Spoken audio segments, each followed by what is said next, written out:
Hi everybody, today we're talking toast toppers. So we've got 10 tasty toast toppers to go over for you. How's that for some alliteration? We're going to start with a classic. I'm sure a lot of you have already tried this, but avocados on toast. This is just an excellent thing. It's creamy, it's got that kind of unctuous umami feel to it that you're going to get from like a cream cheese, but it doesn't have dairy, which is great if you're avoiding that, and it's got all sorts of good fiber and healthy plant-based fats in it, so it's going to be nutritionally better for you while tasting really good. You can either just take this avocado, smash it, spread it right across the top of your toast, or you can do like we're going to do today. We're sampling this today, and smash it with a little bit of lime juice just to give it a little extra zing. Go ahead, spread it on your toast, and then maybe throw on a little bit of hot sauce just to give it some extra oomph. So that's the first one. We're also going to be sampling hummus. Now, I don't know if you've ever tried hummus on toast. This is actually my favorite thing to put on toast. It still gives you that savory flavor that you're getting with butter, but it's a lot more filling and it sticks with you quite a bit longer, so it makes your toast a bit more of a nutritional powerhouse than it's going to be with butter when you use hummus. We're going to be taking this up an extra notch by also topping it with a little bit of toasted pumpkin seed while we put that on there. So you're going to get a little bit of crispy crunchy, a little bit of savory. If you're more of a sweet toast person, you could do bananas with a drizzle of honey. We're not going to be sampling this one today, but I'll tell you how to make it.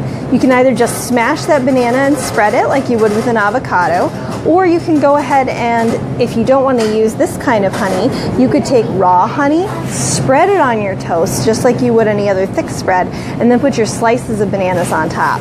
If you really wanted to kick it up another notch, you can go ahead and throw on some cocoa powder onto the top. And that just gives it that tiny bit of bitter chocolate flavor and makes it seem almost more like a dessert than a breakfast. So next suggestion that we have is cinnamon and sugar. So this one's actually really easy if you're somebody who tends to be pressed for time. Oh, I see right on here somebody says, oh, Chris says raw honey is my favorite toast topping. Awesome. Yeah, it really works well because it is spreadable rather than drizzly like a regular liquid honey, and it has tons of great benefits if you get local honey for your health as well. So cinnamon sugar is our next one. You can go ahead and just make yourself a little shaker of cinnamon sugar, keep it next to the toaster, and it's even faster than spreading. Like literally just pop your toast in the toaster, pop it down, and as soon as it pops out while it's still warm, shake that cinnamon and sugar across the top. You're going to have something that's got a really nice flavor, good to wake up to in the morning, and it's great for dipping in your tea or coffee.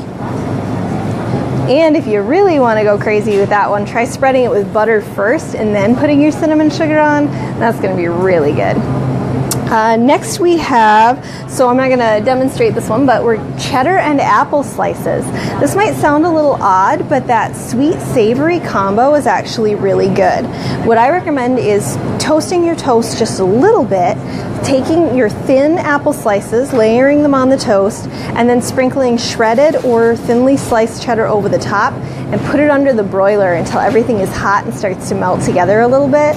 That's a really good one. It's actually a nice base for a sandwich too if you want to experiment with that.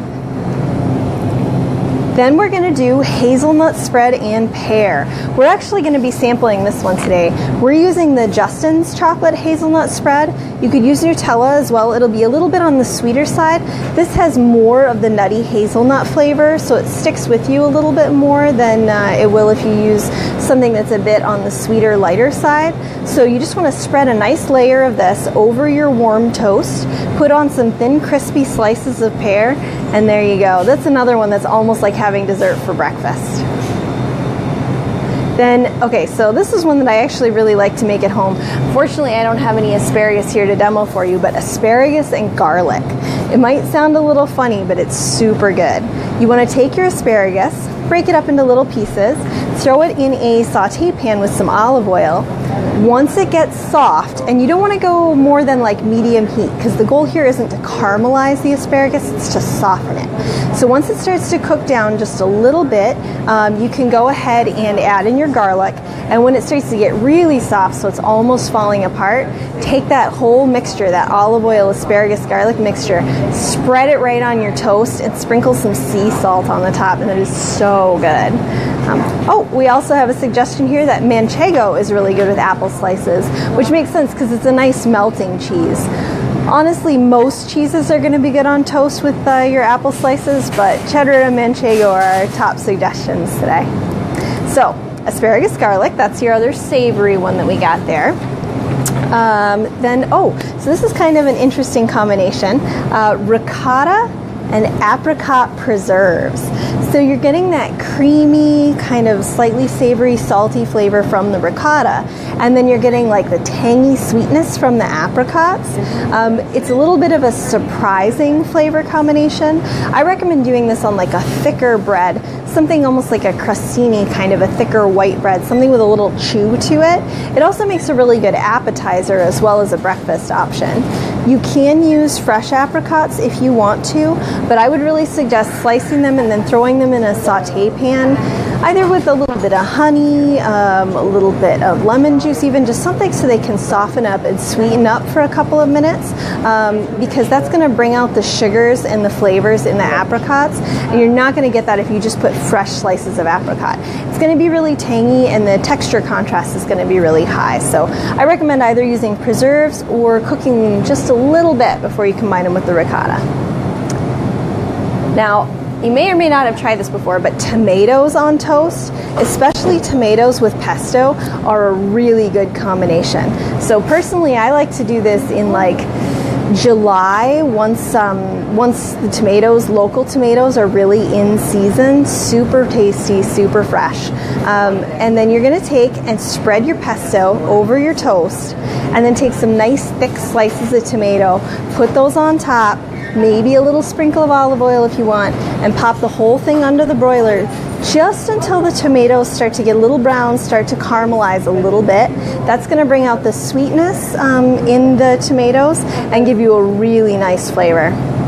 I do have a warning for you though.